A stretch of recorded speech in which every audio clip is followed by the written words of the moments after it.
Bonjour à tous et bienvenue sur le plateau de Bonjour chez vous. Je suis très heureuse de vous retrouver aujourd'hui.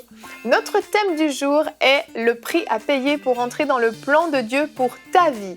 Et aujourd'hui, c'est Michael qui va nous apporter la pensée du jour. Et ensuite, dans la rubrique famille, Annabelle nous donnera des conseils pour être un couple de foi. Voilà, vous connaissez le programme, je vais retrouver les chroniqueurs.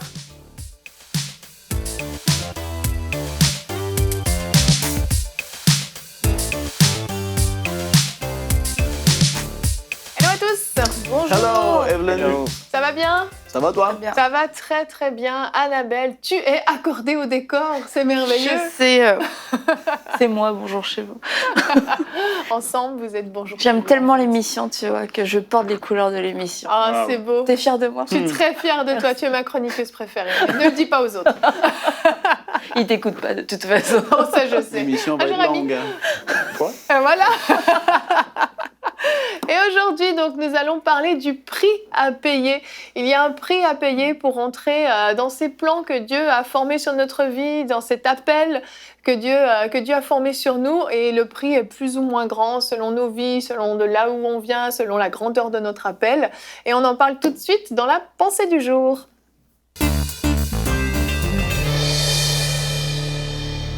Chérie, le titre de ta pensée est « Seigneur, permets-moi d'abord ».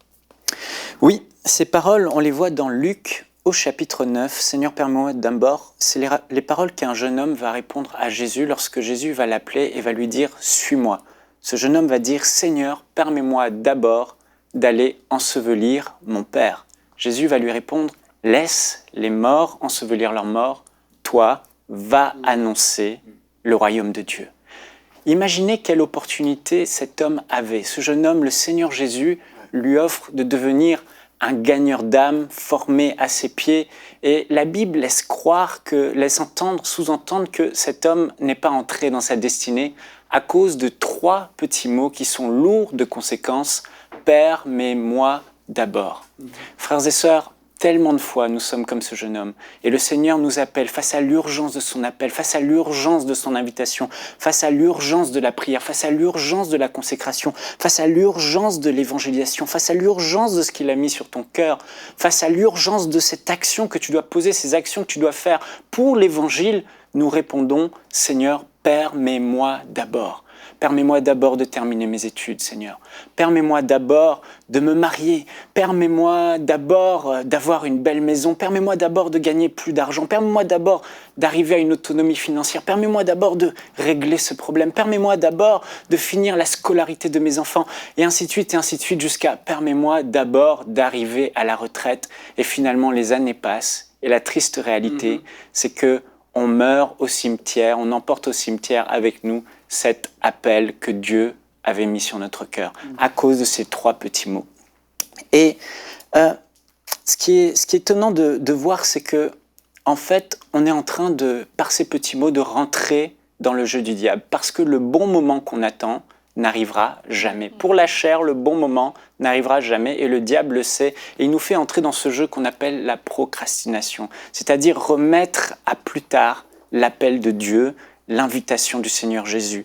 Et on voit que à travers cette histoire, même si la raison de ce jeune homme était légitime, l'enterrement de son père qui était peut-être planifié dans quelques jours, on voit que cette raison est très légitime. Mais le Seigneur a permis cette anecdote, je le crois, il a permis qu'elle soit écrite pour nous montrer qu'il n'y a aucune bonne raison valable, quelle qu'elle soit, qui fait qu'on va placer une chose, quelle qu'elle soit, aussi légitime soit-elle, avant la volonté du Seigneur Jésus.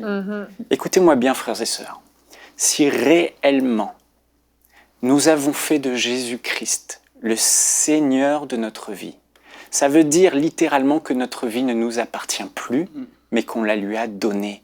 Nous ne nous appartenons plus à nous-mêmes, mais nous sommes devenus la propriété de celui qui est devenu l'autorité, le suprême, le Seigneur de notre vie. Nous lui avons donné notre vie. Et lorsque nous résistons à son appel, ce n'est pas à un homme qu'on résiste, mais c'est à celui à qui nous avons fait le jour de notre conversion, cette confession, c'est « Tu deviens Seigneur de ma vie ». Nous ne pouvons pas lui dire non. Frères et sœurs, tellement de fois, nous tordons, nous déformons ce que le Seigneur Jésus dit. Il n'a pas dit à ce jeune homme « s'il te plaît, si tu veux bien me suivre, viens, suis-moi, je te formerai, je ferai de toi un gagneur d'hommes et tu iras annoncer l'évangile. Il a dit, suis-moi et va annoncer le royaume de Dieu. Nous transformons tellement de fois les commandements, les ordonnances, les ordres du Seigneur, parce qu'il est Seigneur, en propositions et suggestions. Si ça te plaît, si tu le veux, mais le Seigneur, jamais, quand il nous donne, il nous parle, il nous fait des suggestions, des propositions. Ce sont toujours des commandements. Et souvenez-vous de ceci, une désobéissance, une obéissance reportée est une désobéissance. Et la désobéissance est un péché. Imaginez-vous un parent qui dit à son enfant « Va ranger ta chambre parce qu'elle est en désordre ». Et l'enfant, il se dit en lui-même « Je vais le faire plus tard, lorsque j'aurai du temps, parce que là, j'ai d'autres priorités ». C'est une désobéissance. C'est une désobéissance. Disons-le tel que c'est. Et j'aimerais finir en vous disant qu'il y aura un prix toujours plus ou moins lourd à payer pour répondre à l'appel de Dieu. Et ce prix sera toujours le même. Le renoncement à notre volonté pour faire la volonté du Seigneur.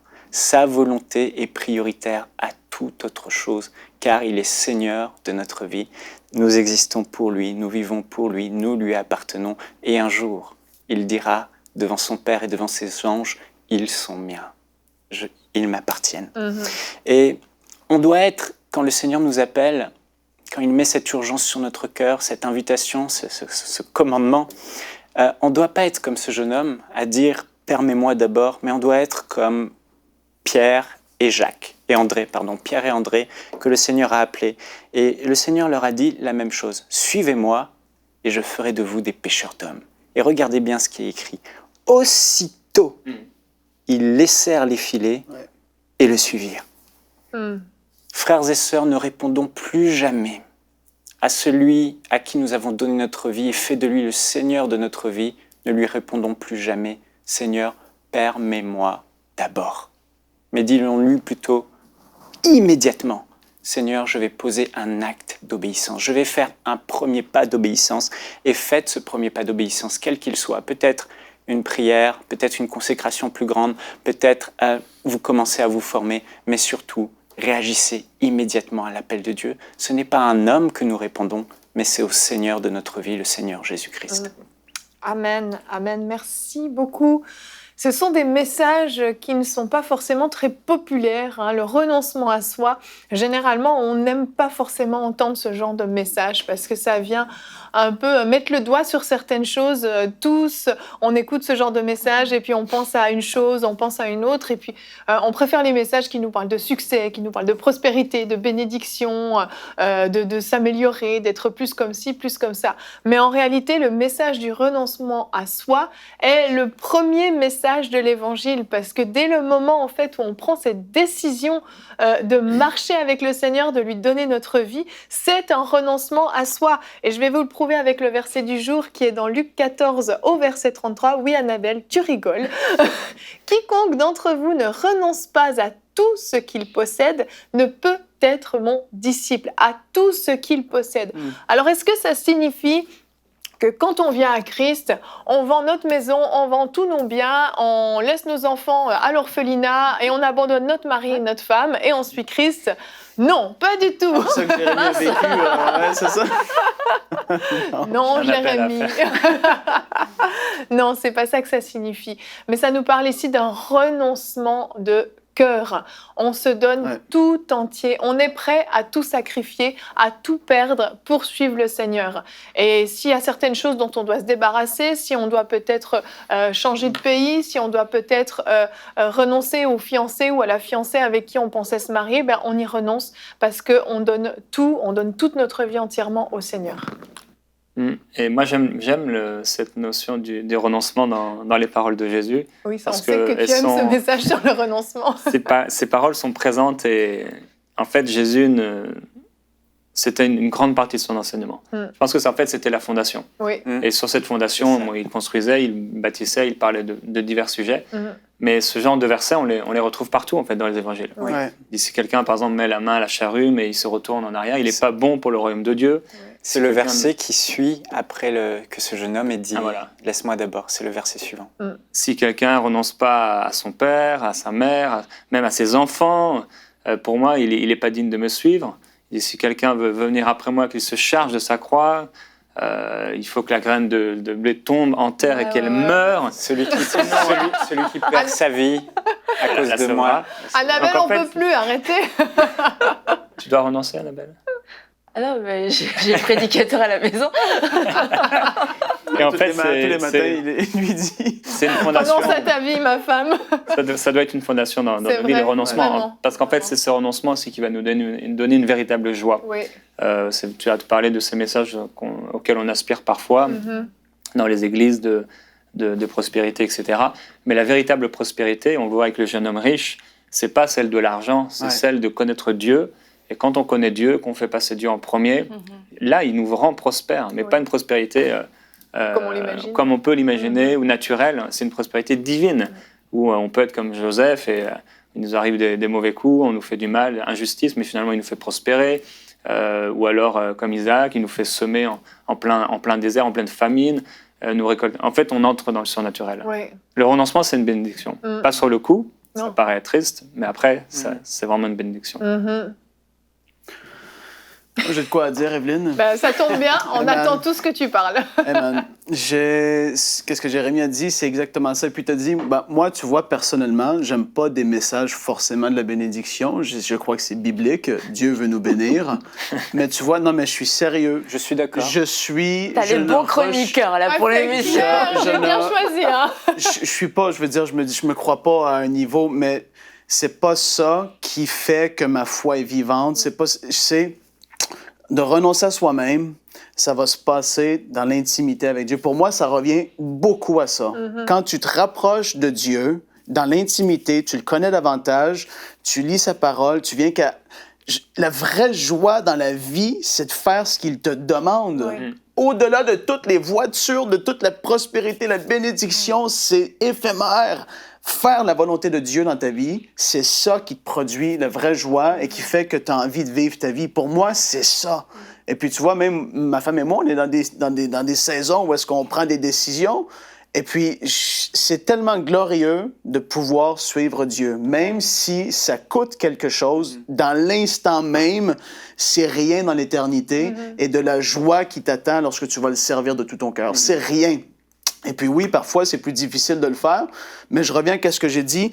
Ça peut sembler plus difficile de renoncer aux choses qu'on a, mais lorsque tu connais ton Père dans l'intimité, ces choses-là, ils deviennent comme... c'est rien, en fait. Pour moi, c'est ce que j'ai vécu, hein? Même par rapport au péché dans ma vie. De plus en plus que j'ai connu Dieu, surnaturellement, j'ai plus voulu toutes les choses dans ma vie qui étaient là, qui me pourrissaient la vie. Ouais. C'est l'intimité que j'ai eue qui a fait que j'ai désiré me séparer des choses du monde. Et c'est l'intimité avec lui que j'ai maintenant, qui est plus grande, qui fait que je veux juste le servir lui et lui seul davantage. Et tu vois, ça se passe comme ça. Mais c'est pas un message qui est à suggérer. C'est pas comme Mika a dit, si ça te tente, si tu sens que si... C'est comme qu'il a dit, il a dit aux disciples, hein, allez, aux disciples, pas aux apôtres, allez, chassez les démons, guérissez les malades. C'est quand la dernière fois tu as fait ça? Jésus ne dit jamais s'il te plaît. Non, c'est ça.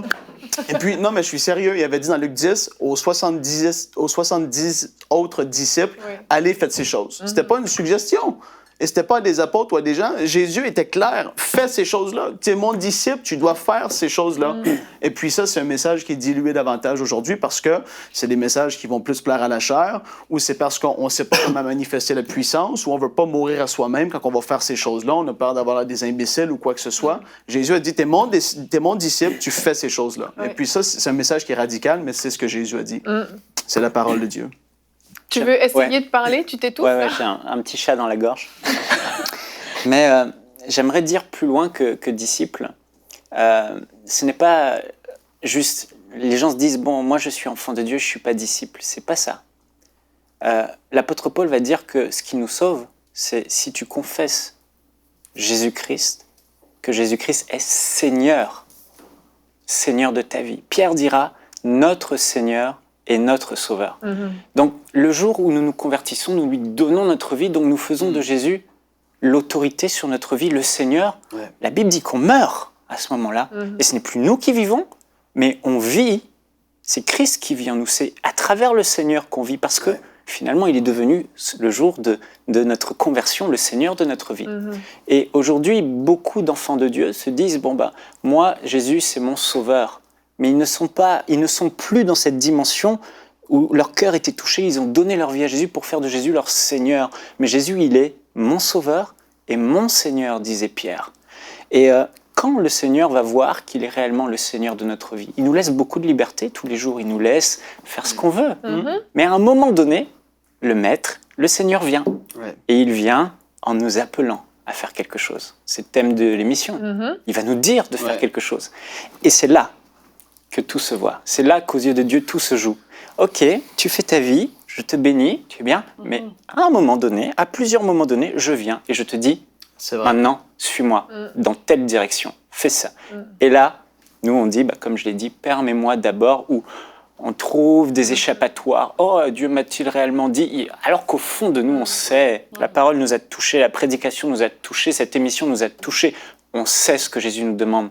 La réalité, c'est qu'on ne fait pas de lui, ou on ne fait plus de lui, j'aimerais dire, le Seigneur de notre vie. Il faut se souvenir de l'engagement qu'on a pris au début.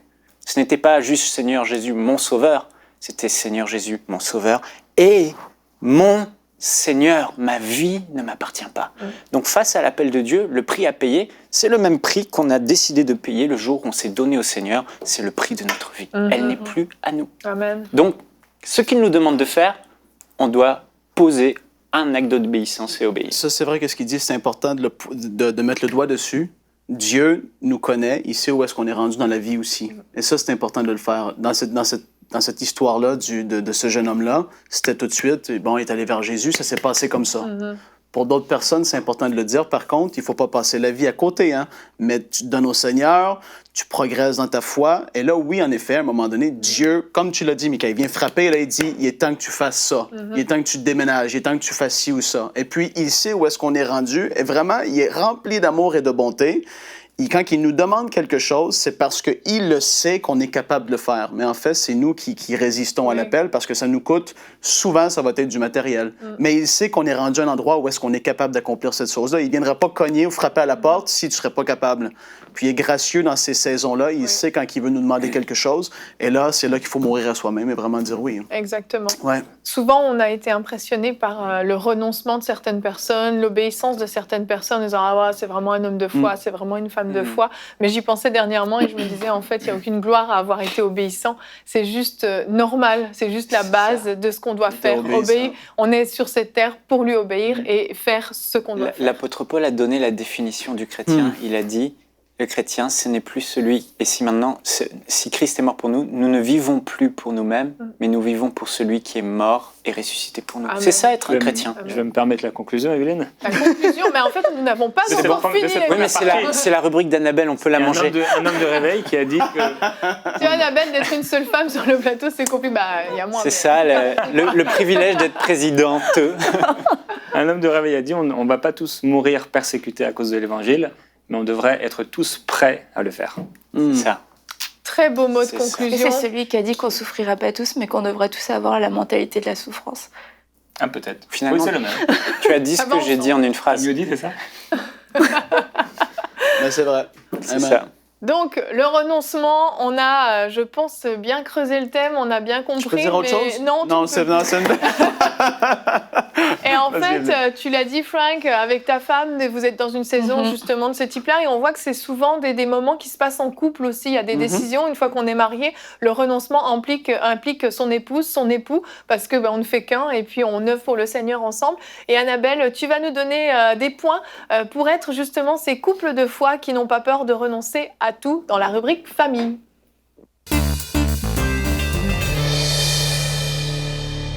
Donc Annabelle, tu t'es fait manger 3 minutes sur ton temps, mais ce n'est pas grave, je suis sûre que ta rubrique sera formidable. Oui, là on a mis la barre haute dans cette première partie de l'émission. Donc, tu revois tes points là? Ouais, je vais revoir mes points. Mais je pense que c'est important aussi de parler en tant que couple du prix à payer parce que quand on est en couple, à deux, on peut tellement aller plus vite, on peut aller plus loin, mais je vois malheureusement que dans beaucoup de couples, le mariage, au lieu d'avoir été un lieu de bénédiction, bénédiction et d'épanouissement pour servir le Seigneur est un lieu où finalement de confort et de ramollissement spirituel et de tiédeur.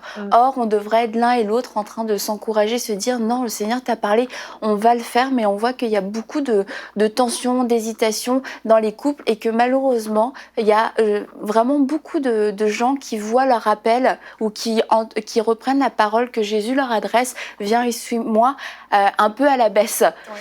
Bon, il a peut-être dit viens, et puis on rajoute un temps, on rajoute une condition parce que mon mari, parce que ma femme n'est pas prête à le faire, et ça amène beaucoup de frustration. Et j'aimerais prendre en fait l'exemple de Marie et Joseph. J'aime beaucoup le couple de Marie et Joseph. Même si, oui, on perd Joseph à un moment donné, mais dans leurs jeunes années, Joseph était totalement présent. Et en fait, Marie et Joseph, pour moi, c'est vraiment un couple de foi, un couple avec une destinée totalement atypique et qui sortait des sentiers battus. Et s'ils n'avaient pas de foi, de courage, de ténacité, de vision, ça aurait été vraiment compliqué pour eux. Et ils avaient la responsabilité sur cette terre de Jésus en tant qu'enfant dans sa chair, Marie de porter Jésus et Joseph de protéger sa famille.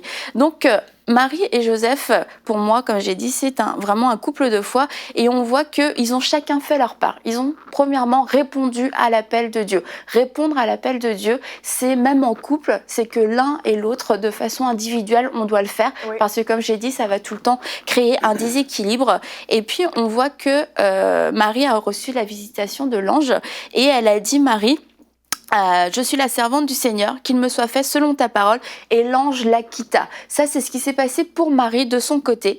Et puis du côté de Joseph, en fait, quand il a appris que Marie était enceinte, il a pensé la quitter, mais de la bonne façon. Mais là, un ange aussi lui est apparu, et Joseph a dit...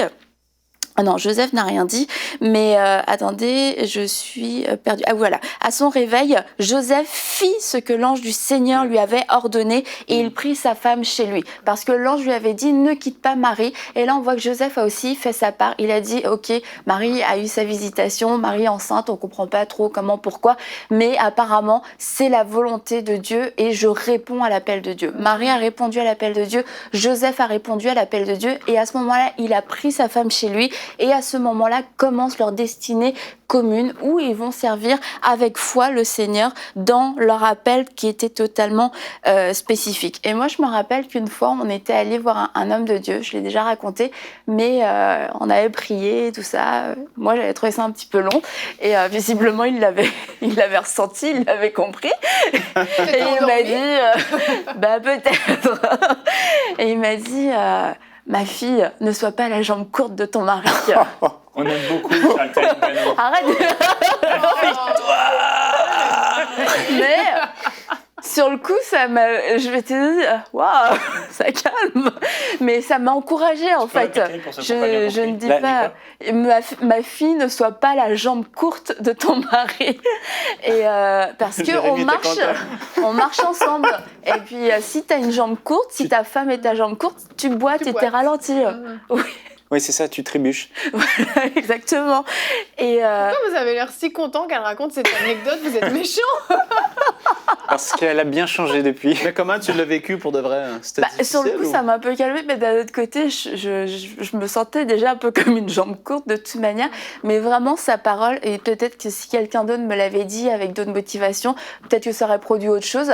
Mais vraiment, sa parole était, je crois, inspirée de Dieu. Et ça a comme mis en moi une alerte, une responsabilité. Je me suis dit non, je ne veux pas être la jambe courte de mon mari. Je ne veux pas être celle qui va ralentir. Et j'ai pas du tout à ce moment-là ressenti un sentiment de condamnation, mais au contraire j'ai eu comme une soif et une responsabilité. Je me suis dit non, je veux grandir et ce sera pas moi la jambe courte. Mais j'ai très très souvent repensé à cette parole et quand on a été dans certaines saisons, je me dis ah non, je ne serai pas la jambe courte. Non, je refuse. C'est un bon garde-fou. Comment? C'est un bon garde-fou. Exactement. Donc ne soyez pas le fou, j'allais dire. Ne soyez pas la jambe courte de votre femme ou de votre Marie. Autre point, c'est d'avoir peur ensemble, d'accepter que dans notre destinée, il y a des moments pour répondre à l'appel de Dieu, il y a des moments de peur, il y a des moments de crainte, il y a des moments où on ne sait pas quoi faire ni comment le faire, ça nous dépasse. Et c'est pas parce qu'on a peur que c'est fini, c'est pas parce qu'on a peur qu'il faut s'arrêter, c'est de ne pas avoir peur de la peur, parce que l'appel est grand et puis c'est normal en fait. Il peut y avoir des moments de remise en question où on va trembler ensemble, mais un couple de foi va trembler ensemble, mais va résister à la peur et va dominer sur la peur comme Marie et Joseph l'ont fait, parce que bon, déjà, leur début d'histoire est atypique, mais ça continue après. Dans Matthieu 2,13, l'ange du Seigneur apparut encore à Joseph dans un rêve. Il lui dit « Lève-toi, prends le petit enfant et sa mère et fuis en Égypte. Reste-y jusqu'à ce que je te parle, car Hérode va rechercher le petit enfant pour le faire mourir. » C'est quand même... c'est stressant. Ça peut être, ça peut faire un peu peur, c'est un peu flippant comme genre de parole, mais la bonne nouvelle, c'est que Dieu parle, que Dieu protège. Et c'est ça qui les a soutenus, c'est ça qui les a encouragés. Et on voit que Joseph, tout simplement, comme la première fois, qu'est-ce que fait Joseph? Il se lève, il prend sa femme, il prend l'enfant et il part, il obéit. Mais j'imagine qu'il devait y avoir quand même une petite émotion quand même. C'est sûr. Et après, la suite nous dit qu'il y a eu des cris, les enfants sont morts et tout ça. Mais t'imagines, tu t'entends ces choses-là, tu te dis tous les enfants étaient tués, on a échappé à ça.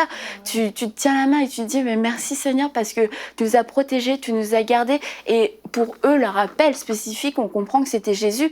Mais pour nous, notre appel spécifique, c'est de répondre aujourd'hui à l'appel que Jésus nous fait. Et c'est de protéger cet appel, de le garder. Et que là où Dieu nous dit d'aller, on va le garder, on va l'amener, on va le porter, on va le protéger, même s'il y a tout un tas de craintes et d'intimidations. Et j'imagine tous ces pleurs, tous ces cris, quelquefois c'est ce qu'on peut entendre et qui vient nous intimider. Mais la mort n'a pas touché le foyer de Marie et Joseph. Il y a eu des cris, il y a eu des pleurs, il y a eu sûrement des émotions, mais la mort n'a pas touché leur foyer. Et puis, une deuxième fois encore où Joseph a eu un rêve. Est-ce qu'il a eu un rêve où il a juste vu un ange ? Bon, en tout cas, il dit, l'ange lui dit « Lève-toi, prends le petit enfant et sa mère et va dans le pays d'Israël, car ceux qui en voulaient à la vie du petit enfant sont morts. » Et que fait Joseph encore une fois? Joseph se leva, prit le petit enfant et sa mère. Il n'oublie jamais la mère. Il prend toujours le petit enfant et la mère. C'est important, on parle d'un couple de foi. Et il alla dans le pays d'Israël. Mais cependant, quand il apprit que Archélaüs régnait sur la Judée à la place de son père Hérode, il eut peur de s'y rendre et averti dans un rêve, il se retira dans le territoire de la Galilée et vint habiter dans une ville appelée Nazareth. Et là, j'avais rajouté un point, c'est en rapport ou pas en rapport, mais en tout cas je veux le dire, c'est marcher ensemble dans le désert, dans le sens où Marie et Joseph se lèvent à chaque fois, ils partent au milieu de la nuit, ils s'en vont, ils prennent leurs enfants, ils prennent leur fils et ils sont là dans une situation un petit peu d'urgence et ils vont s'installer ailleurs. Ils partent vraiment, ils s'installent. Là, il dit je vais à Israël, finalement, ah non mince, c'est encore dangereux, finalement, on va aller s'installer à Nazareth. Est-ce qu'aujourd'hui on imagine ce que ça peut impliqué. Et imaginez la vision qu'il devait avoir. Il devait être quand même fort les deux ensemble. Si Marie avait dit non, moi j'en ai marre de déménager. Écoute Joseph, là tes rêves, etc. C'est pas possible. On déménage, on recommence à zéro à chaque fois. Mais Marie n'était absolument pas comme ça. Mais aujourd'hui, c'est comme si Jérémie a un rêve. Il dit pars aujourd'hui de ce pays, prends ta femme, prends ta fille et partez au Zimbabwe. Et là, on est en route pour aller au Zimbabwe. Et là, finalement, il a un rêve. Non, finalement, faites un crochet et puis allez vous installer au Liban, au Corée du Nord. Corée du Nord. C'est un bon endroit pour se réfugier. Très bonne idée. Exactement. Mais toi, par contre... Mais vous imaginez, tu prends ta famille, tu prends quelques affaires, tu t'en vas, et là, tu dois bouger, et tu es vraiment dépendant de la voix de Dieu, de la volonté de Dieu. C'est pas si il me plaît, c'est pas Joseph n'a pas dit permets-moi d'abord. Écoute, permets-moi d'abord de faire un peu de commerce pour qu'au moins on puisse renflouer peut-être les comptes. Permets-moi nous installer un peu. Tu vois, ma femme est fatiguée, ou Marie, permets-nous d'abord de profiter un peu de notre vie de famille. Non, vraiment l'appel de Dieu était très clair et ils allaient là où Dieu leur demandait d'aller. Ils partaient aussitôt dans la nuit. Hop, go, on y va.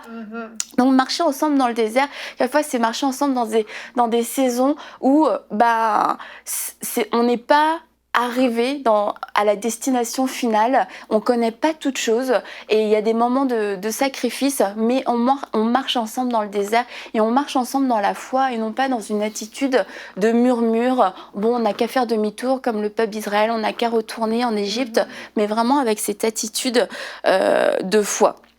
Et donc, l'encouragement que je voudrais donner à vous, les hommes, les maris qui suivez cette émission, c'est comme Joseph, soyez responsables, soyez forts, soyez vaillants. Quand Dieu vous parle, prenez femmes et enfants et allez-y. Et pour vous, les femmes, si Dieu a parlé à votre mari, si Dieu vous a parlé même en tant que couple, en tant que famille, ayez confiance en Dieu et suivez, partez, prenez mari. Suivez Marie et prenez vos enfants et dites-vous que vous ne suivez pas seulement un homme, une idée d'un homme, mais que vraiment vous suivez la parole de Dieu qui vous a dit « Lève-toi, va et quitte ton pays » si c'est le cas dans votre vie. Dernier point, c'était les sacrifices financiers et qui ne sont pas des moindres parce que comme tu l'as dit Frank, souvent il y a des sacrifices qui sont matériels, un prix à payer qui va être matériel et aujourd'hui on a un petit peu l'image du couple, un couple épanoui, un couple qui va réussir, c'est un couple qui a une bonne situation, des bons salaires, qui a de l'argent de côté, une belle maison, des enfants propres, bien habillés, une belle voiture, on part en vacances, on fait des rénovations. Bref, c'est un petit peu l'image du couple qui a plus ou moins bien réussi, une situation stable. Mais en fait, selon Dieu, c'est pas du tout ça la réussite. On peut vivre comme ça, mais comme Michael l'a dit, le moment où Dieu nous dit « c'est le moment, va ». Quitte.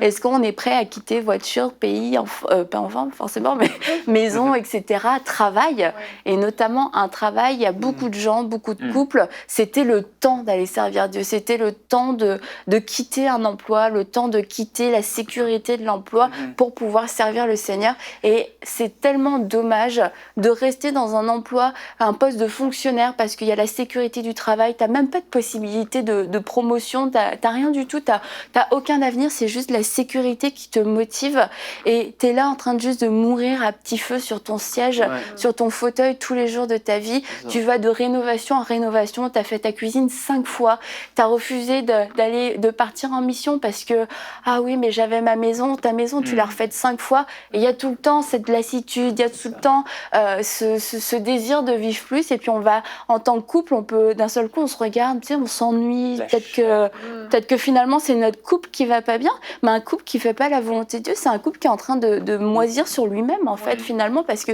il manque la vie de Dieu et oui, quelquefois il y a un peu de risque, quelquefois il y a un peu de folie, mais c'est aussi ça qui rend la vie excitante.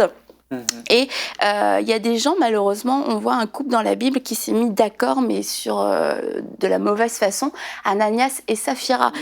Dans Acte 5, ça nous dit, cependant, un homme appelé Ananias, avec Saphira, sa femme, vendit une propriété et garda une partie de prix en accord avec sa femme. Et autant un couple qui marche dans la foi, un couple de foi, c'est un couple qui va s'accorder pour la foi, un couple qui va s'accorder pour croire, qui va s'accorder pour aller de l'autre côté, pour marcher sur l'eau, pour faire des sacrifices, pour continuer de semer dans des temps difficiles, pour continuer de croire alors que vraiment toutes les circonstances autour nous disent non, c'est fini.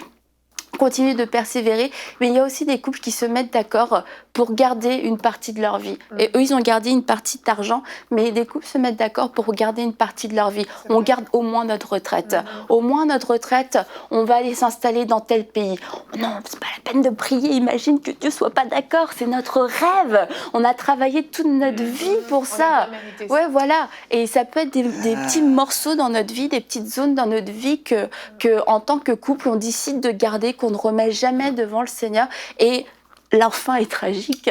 Ils sont morts tous les deux. Et comme je disais, on n'est pas obligé de... Peut-être qu'on ne va pas mourir foudroyé comme ça, mais il y a quelque chose qui meurt. Et c'est tellement triste parce que c'est triste pour moi en tant qu'individu si cette chose meurt, mais c'est surtout triste pour le monde dans lequel je vis. Et c'est triste pour celui qui m'a envoyé de voir que cette semence, que ce trésor qui m'a été confié n'a pas été utilisé parce que j'ai d'abord voulu vivre mon couple. J'ai d'abord voulu être être un couple dit épanoui. Mais avant d'être un couple dit épanoui, je veux être un couple de foi.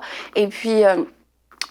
ici, par exemple, à MCI TV, la plupart des couples ont dû, à un moment donné, déménager, quitter leur pays, quitter leur famille. Certains ont quitté des emplois, la sécurité de l'emploi.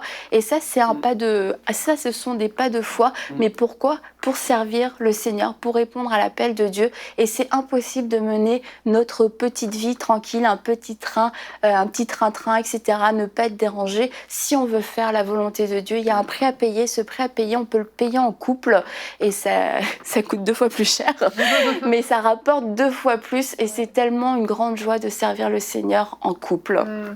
Amen. Ouais. Merci beaucoup Annabelle, c'est très inspirant ta rubrique pour les couples qui nous écoutent. Oui. Je pense qu'on peut se permettre de déborder un peu sur le chrono pour continuer la rubrique. Je sentais que tu avais beaucoup de choses à dire. Permets-nous de... La parole t'est offerte. Non, mais... Bah non, vas-y. Ok, d'accord. Bah oui, t'as envie de Vous parler. avez quelque chose à dire? Bah, vas-y. Allons-y, débordons. Vas-y chérie. Non, mais je trouve ça formidable. Et pendant qu'Annabelle disait, je me disais que, ok, on confesse beaucoup de choses de notre vie, on dit qu'on est des gens de foi, etc. Mais Abraham, sa foi fut éprouvée par des œuvres, en fait. Et Dieu mit à l'épreuve sa foi. Et il l'a mis à l'épreuve en disant, donne-moi ton fils, Isaac, etc. Et c'est au moment où en fait, on a cet appel de Dieu, que la sincérité de notre foi, elle est mise à l'épreuve. C'est là que, réellement, on va voir si on est dans une foi sincère et authentique envers Jésus-Christ, notre Seigneur et notre Sauveur, ou pas. Et c'est vraiment là. Et Dieu va éprouver notre sincérité de la foi. C'est ça. Si on vous dit vraiment croire, alors il faut obéir. Je voulais juste encourager, moi, surtout les jeunes qui vont regarder l'émission actuellement, l'importance de répondre à l'appel de Dieu le plus tôt dans notre vie, en fait.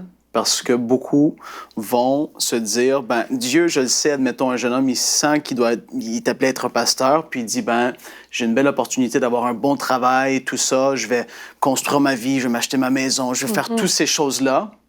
Et en fait, il ne construit pas sa vie sur la bénédiction de Dieu, mais sur la bénédiction, entre guillemets, qui vient de l'homme, de ses pensées, sa propre volonté. Et là, le jour où est-ce qu'il va vouloir répondre à l'appel de Dieu, il va devoir renoncer à certaines choses parce qu'il va avoir un prix à payer. Et puis, s'il aurait, dès le début, dit oui, Dieu, je te suis, je construis ma vie sur la bénédiction, sur les moyens financiers que tu vas me donner entre mes mains, je vais faire les choses de la bonne façon. Sa vie, il va éviter beaucoup de dégâts. En fait, il y a beaucoup de gens qui se font prendre dans des pièges à cause des travails, à cause de l'argent qui rentre. Et là, ils disent, si Dieu m'appelle, je vais peut-être être pauvre. C'est pas le but de Dieu, évidemment. Mais il y a un prix qu'il a à payer. Et puis parfois, c'est vrai, il y a un prix à payer des fois pour un certain temps, une certaine saison. Dieu veut toujours bénir, il va pourvoir aux besoins, il l'a promis. Mais c'est vraiment de répondre le plus vite possible à l'appel de Dieu. Et pour beaucoup de gens, la bénédiction de Dieu, même un travail, c'est une bénédiction pendant une saison. Et puis là, il dit, fais tel truc, et cette chose-là devient une malédiction parce que ça te retient de rentrer dans la bénédiction de Dieu et dans le plan de Dieu pour ta vie. Fait que c'est important de discerner et faire la différence et de dire oui le plus tôt possible. Parce que ta vie, tu vas juste construire là-dessus et en fait, tu vas avoir une telle joie dans ta vie, c'est incroyable. Ouais. Et il y a une bonne nouvelle aussi dans tout ça, avec le prix à payer. Bon, on en a un peu parlé au départ. Mais un jour, Pierre, devant ce prix à payer, il pose une question à Jésus. Et Jésus dit à Pierre et aux autres disciples, en les rassurant et les encourageant, il leur dit, il n'y a personne qui aura quitté à cause de moi des mères, des enfants, des terrains, des maisons, et qui ne recevra dans ce temps présent, mais aussi dans le siècle à venir, des maisons, etc., au centuple. Et ça, on sait que Dieu, il est Seigneur, mais il est un bon Seigneur. Il est bon, et si on a perdu ou payer un prix quelque part, on sait qu'il y aura une récompense. C'est ça. Tôt ou tard, il est fidèle, ça c'est sûr. On le voit dans l'exemple de Abraham et Isaac que tu viens de citer, chérie. C'est vrai que Abraham était prêt à sacrifier Isaac. Réellement, il était prêt à le faire et il l'aurait fait, mais Dieu l'en a empêché et Dieu lui a laissé son Isaac. Et souvent, en fait, dans cette vie de renoncement, Dieu ne prend pas plaisir à nous voir renoncer à tout. Dieu s'en fiche pas mal qu'on renonce à notre maison, à notre travail. C'est pas ça qui est important. C'est vraiment une histoire d'attachement de cœur, en fait. Et puis parfois on peut se dire finalement j'aurais pu garder ça, j'aurais dû faire ça, mais en fait quand on renonce, Dieu nous donne et souvent beaucoup mieux. Et puis après coup on réalise qu'en fait on a pris la bonne décision. Oh, merci à tous pour cette émission sur le renoncement. Je pense que ça a travaillé fort à la maison. On se retrouve demain. Notre thème sera « Entre dans sa présence » et nous aurons une invitée, Dana Moana, qui fera le conseil du coach. Donc ne manquez pas cette émission et bonjour chez vous.